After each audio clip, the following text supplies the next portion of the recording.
আসসালামু আলাইকুম বন্ধুরা। অনেক দিন পরে আবারও হাজির হলাম আপনাদের মাঝে নতুন একটা ভিডিও নিয়ে।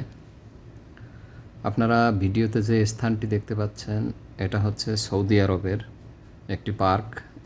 এটা হারা আল ইশারাতে অবস্থিত। তো বিকালবেলা একটু হাঁটতে বের হলাম।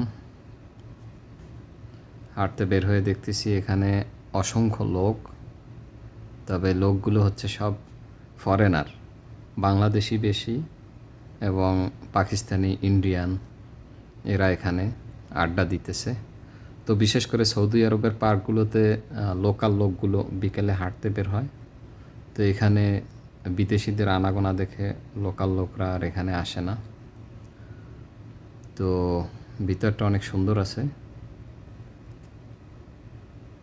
আমি এত লোকজন আগে দেখিনি পার্কের মধ্যে, তাই ভিডিও করলাম আপনাদের দেখানোর।